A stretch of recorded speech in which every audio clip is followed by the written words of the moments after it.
花299元买 N54L15主控芯片和 PAW3955传感器的鼠标，你会觉得性价比还行，有非常多的选择。但是，如果我告诉你它是一只碳纤维鼠标，你就会觉得夯爆了。没错，它就是爱酷即将发布的碳7碳纤维鼠标。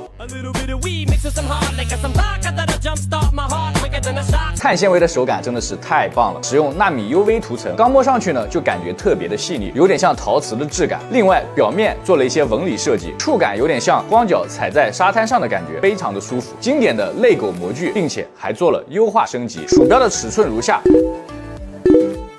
对比其他类狗模具小了3毫米左右，握感会更加的舒服。如果你是18厘米以下的中小手，这款鼠标非常适合你趴握使用，手掌可以完全的贴合鼠标的背部，发力点全部在肩膀和上臂，手腕、手指就会非常的轻松。另外，如果是抓握，掌根会牢牢的顶住鼠标的尾部，指尖呢也可以轻松的抓住左右按键，发力点全部在手腕和指尖上。如果你是指握的话，5个手指头都能够捏住鼠标，手掌悬空，完全靠指尖发力，这样一些精细的操作可以非常的游刃有余，不论你是哪种握姿，都能适配你的握法。就是有一点需要说明，可能是跟我的抓握姿势有关。我趴握时习惯无名指和小拇指并拢伸直在鼠标上，这种长期的不自然发力呢，再加上比类狗模具短了3毫米，使用的时候小拇指会有一点蹭到鼠标垫。如果你是中大手，趴握用起来可能会比较小，但如果是指握或者抓握用来打游戏，则刚好适配，手指可以完美的落在按键区上。它的左右按键全部做了凹槽设计，非常的贴合指腹，触感很明显，宽度也是黄金尺寸，收腰特别明显，无名指和小指都能够很好的受力。39.7毫米的低背，抓着也不会顶手心，相比于空影碳8会更加的轻，称重大概在54克左右。在类狗模具上又做了优化升级，碳纤维的手感轻量化做的也非常不错，打游戏用它不会出错。自研的蛟龙骨架支持感也非常的棒，用力的按压也不会产生变形。左右按键使用的都是欧姆龙的光微动，点击确认感非常明显，声音清脆。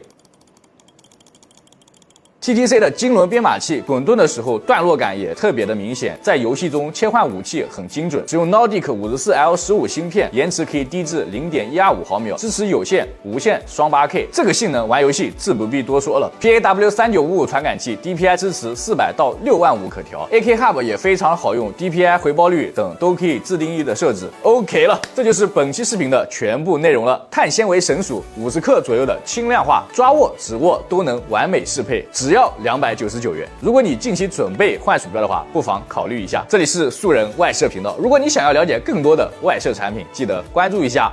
我们下期视频再见。